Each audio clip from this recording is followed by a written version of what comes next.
Sesekali aku ingin tegas dengan keadaan. Sesekali juga aku ingin kendali ada di tanganku. Bukan maksud untuk membuatmu harus patuh atas perintahku. Tapi aku hanya ingin tahu bagaimana jika keputusanku juga andil dalam hubungan ini. Sepertinya sangat sulit mendapatkan kepercayaanmu. Jika meyakinkanmu harus mengubahku menjadi sosok yang kamu inginkan, aku gak keberatan. Seperti yang sudah kamu lihat, larangan, cacian, dan pukulan yang kamu berikan pun aku dengan bahagia nerimanya.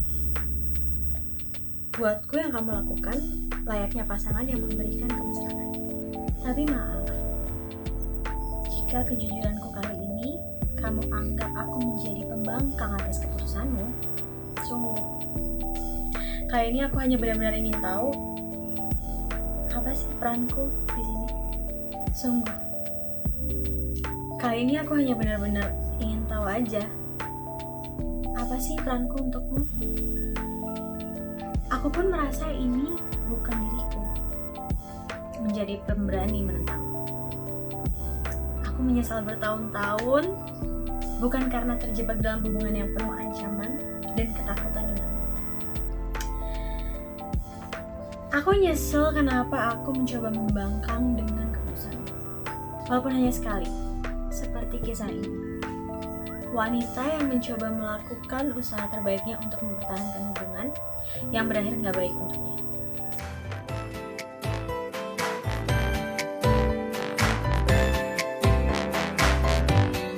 Ketika harimu sudah terlalu sibuk dengan pekerjaan dan karir, dan semua kerasa berjalan begitu cepat, Problematika selalu ada. don't forget to take a deep breath, relax and ask yourself, apa sih sebenarnya yang dicari? Oke, kalau gitu langsung aja. Ini dia Rehat Sejenak.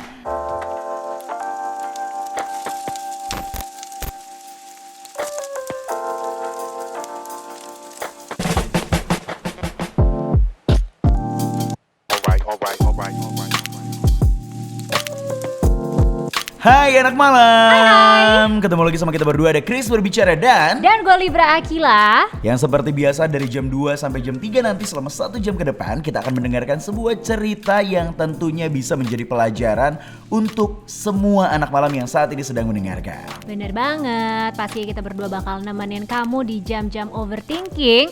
Dan kalau kalian pengen curhat bisa DM aja dan follow juga ya Instagram kita di @rehatsejenakid_.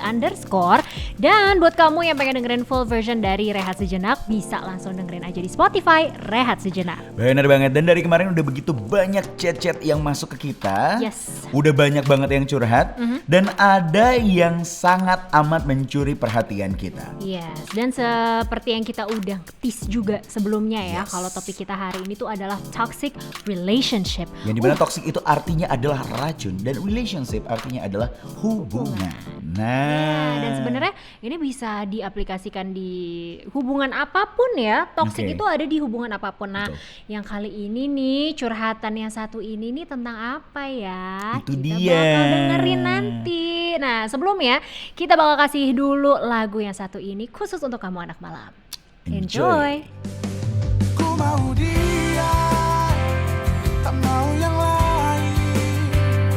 Toxic relationship pernah, tapi bukan sama orangnya, bukan sama pribadinya, lebih ke lingkungannya dia sih gitu. Jadi lingkungannya dia itu benar-benar toxic. Jadi gue ngerasa ketika gue berhubungan sama dia, which is semua lingkungannya dia juga ikut involved di dalam hubungan tersebut. Jadi menurut gue sudah bukan menjadi hubungan gue sama dia lagi, tapi udah menjadi hubungan gue dan mereka. Jadi menurut gue itu udah toxic. Gue perjuangin dia sampai gue down sendiri, sampai gue stres banget lah gitu, sampai akhirnya gue memutuskan untuk berhenti. Saling menguntungkan diri sendiri, jadi memikirkan diri sendiri. itu dia tadi sebuah lagu yang mengawali Rehat Sejenak di hari ini. Betul sekali. Dan without further ado, gimana kalau langsung aja kita ngobrol-ngobrol sama anak malam yang satu ini nih, Chris. Jadi kita Yes. udah terhubung sama Mita. Halo Mita. Halo Mita. Apa kabar? lagi nggak baik-baik aja sebenarnya. Lagi enggak Cuman lagi baik-baik berusaha aja. untuk baik-baik aja sih. Yang mau kamu ceritain yang udah sempet dicurhatin di Instagram itu, apakah yang terakhir ini yang toxic relationship atau ini pengalaman di masa lalu nih? Itu pengalaman masa lalu aku sih. Oke. Sekitar 4 tahun lalu. 4 tahun lalu. 4 tahun lalu. Cuman itu kayak ngebekas banget gitu loh. Oke. Boleh diceritain nih Mit tentang kisah lo di 4 tahun yang lalu itu? Dia sih nunjukin banget sih ya kalau misalnya dia tuh sayang banget sama aku. Dari aku yang awalnya ngira cemburu, dia cemburu banget sama temen gue, berarti dia sayang sama gue. Tapi kok lama-lama tuh cemburunya keterlaluan setelah beberapa bulan gitu. Jadi aku jadi kayak gini gitu. Awalnya aku seneng dicemburuin gitu, berarti kan dia sayang ya sama aku ya. Oke. Iya. Awalnya. Terus awalnya, terus aku di mana aku dijemput, padahal aku nggak minta gitu. Aku paling nggak bisa ngerepotin orang gitu loh, nggak mau banget. Dia menunjukkan kalau dia sayang banget ya dari dia sering ke rumah aku, terus mencoba deket sama keluarga aku tuh ya nggak jelas banget gitu loh. Makin kelihatan makin kok berubah banget dari apa yang awalnya yang manis banget, terus tiba-tiba jadi seposesif itu, lama-lama jadi posesif Oke. sama aku. Berarti awal mula yang bikin kamu mulai merasa sedikit tidak nyaman atau tidak nyaman adalah posesif itu ya? Ya, itu Oke. posesif banget ya. Mhm. Sampai ini yang paling parah nih, nggak paling parah sih, banyak yang parah-parahnya. Jadi tuh aku tuh lagi skripsian kan, lagi mau skripsi gitu. Aku tuh punya sahabat cowok di kampus, tapi dia cemburu banget nih ceritanya, sampai aku tuh nggak boleh boncengan naik motor sama temen aku. Sahabat cowok kamu nih? Sahabat aku itu, Oh emang literally sahabat, laki-laki tapi ya? sahabat laki-laki gitu. Orang, aku kan main berlima, terus cowoknya 2 gitu. Kayak dia temen aku gitu, kalau nggak ada dia, aku sama siapa gitu yang nemenin. Terus sampai kamu kalau misalnya macam-macam sama dia, aku samperin ya dia, gitu. Habisin dia kayak gitu. Ya udah oke lah. Udah aku mulai bilang. mengancam ya. Tapi baru ada di level ngancam tuh dia posesifnya? Masih di level ngancam sih. Oke. Kalau yang Pernah nggak sih dia kayak sahabat aku itu? misalnya ya kamu emang temenan nih, terus tiba-tiba dia cemburu buta, teman kamu disamperin, terus teman kamu tiba-tiba apa gitu, misalnya dia melakukan kekerasan ke teman kamu, pernah nggak yang kayak gitu-gitu? Oh, aku pernah waktu itu Pernah? aku lagi apa namanya? Itu hampir sih ya, nggak sampai terjadi. Oh nggak nyampe mendarat di muka lah Nggak gitu sampai pukulannya mendarat, gitu ya? mendarat di muka, cuman udah dibikin malu di tempat itu. Jadi tuh aku lagi makan roti bakar gitu sama dia sama teman-temannya. Oh, sama dia dan teman-temannya. Nah tiba-tiba temen aku datang nih berdua sama temennya lah ya. Udah lama dong nggak ketemu, terus ya dia kan hebring gitu anaknya ya kan. Ih hebring. Kamita, apa kabar? Ih lama nggak ketemu, ya udah cipika-cipiki kayak biasa. Cewek Dia cowok tahu, nih? Cowok. Cowok. Terus ya udah dong, dan dia tahu gitu cerita, aku cerita si temen aku yang cowok itu tuh yang cipika-cipika itu, dia tahu kayak gimana. Dia kesel ngeliat aku cipika-cipiki sama si cowok itu. Terus nggak tahu gimana, aku lupa ingat. Intinya tuh dia kayak, lo ngapain cipika-cipiki sama si cewek gue? Terus jadi kayak mau berantem gitu kan, aku malu ya.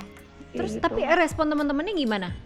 Kepo nih gue. Ya apaan sih gitu, apaan sih, kayak udah kayak ngelarai gitu kan. Terus aku udah kepalang malu banget. Aku bilang, lo udah bikin gue malu banget, gue mau balik.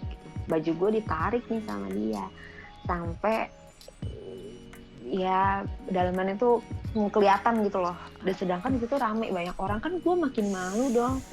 Aduh, gue nggak sampai detik ini ya, sampai hari ini tuh gue nggak pernah nginjak tempat itu lagi karena gue takut kenal atau gimana.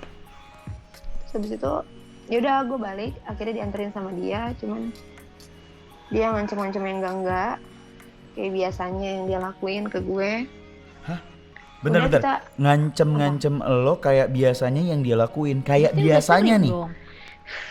Jadi itu udah sebuah habit ya? Yes, aku kayak udah menganggap itu biasa aja gitu, sampai udah ayo udahlah Ngancemnya maafin, tuh paling besok sejauh kayak gitu. apa? Kayak dia bakal melakukan hal yang aneh-aneh gitu loh. Oke. Jadi aku tuh takut banget. Aku tuh sampai takut ya kalau aku dianterin pulang naik mobil tuh aku takut banget sebenarnya, karena kalau di dalam mobil kan gue nggak bisa teriak, gue nggak bisa Iya, minta iya, tolong gitu. Sedangkan tuh kalau habis berantem ya, gue tuh suka tiba-tiba dia tonjok jok belakang lah, Serius lu? serius. Tangan gue taruh di pasneling nih, dipegang sama dia. Gue kira dia mau baik-baik sama gue kan, kayak romantis gitu. Heeh. Tiba-tiba ini kulit gue nih dikelitikin sama kukunya dia. Ah gile. Sakit loh, gue bilang ini sakit loh Indra. Lu tau gak Indra sih? ya? Gak ngerti gue. Enggak, persneling. Heeh. Ini tangan lu nih gue taruh di persneling. Nah, Terus sambil gue tarik gini Min.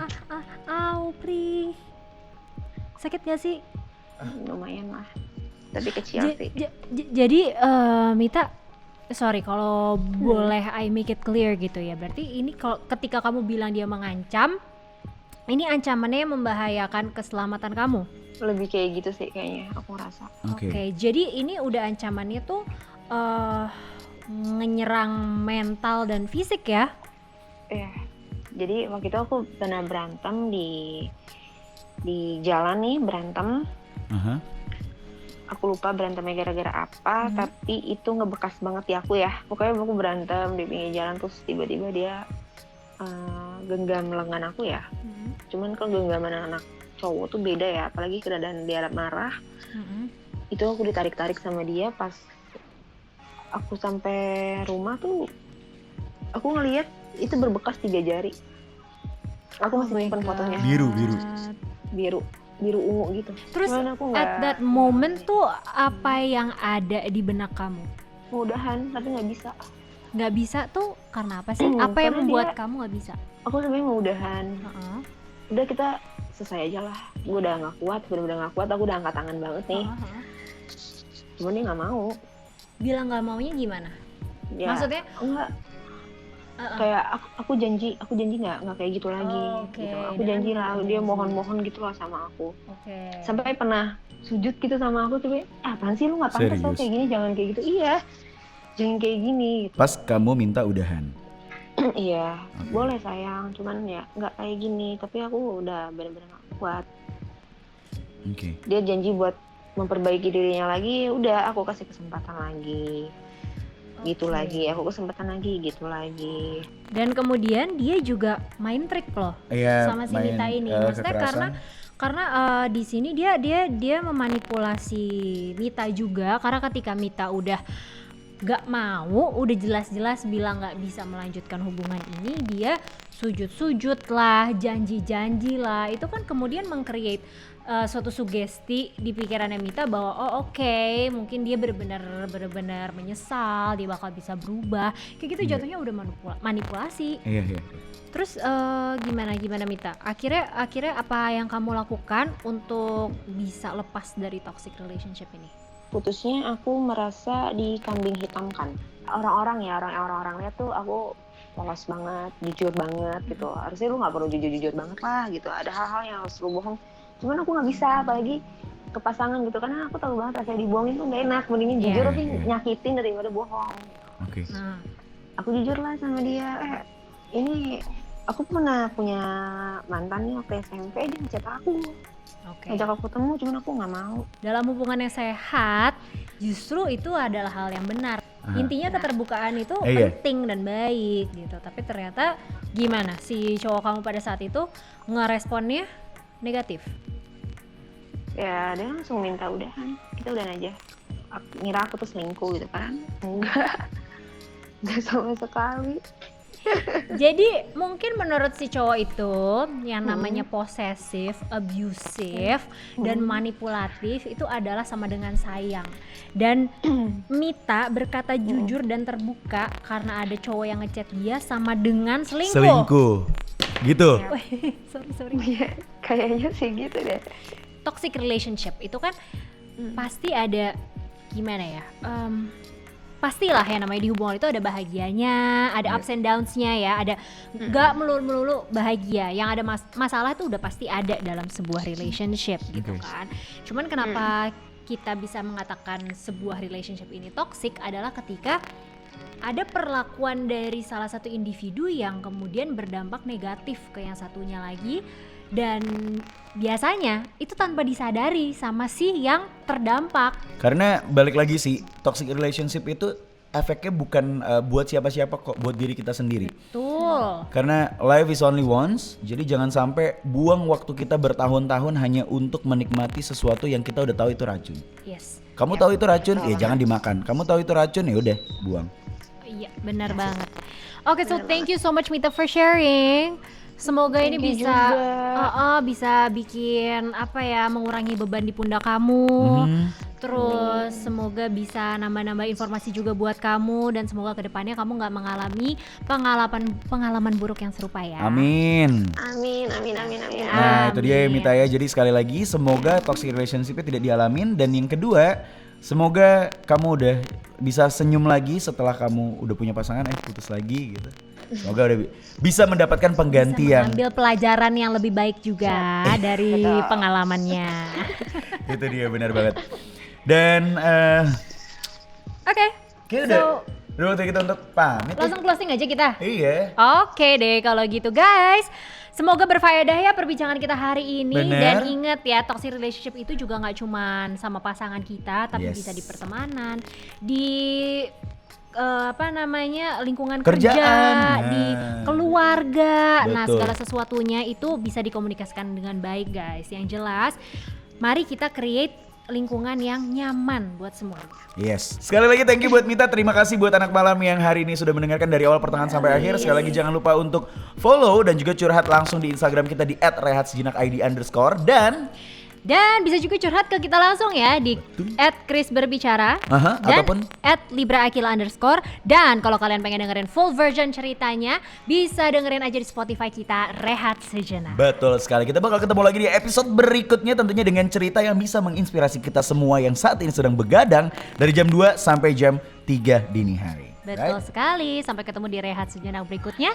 Now good night, have a great dream and sleep tight. Bye-bye. Jika memang terpaksa, tak perlu kau memaksa.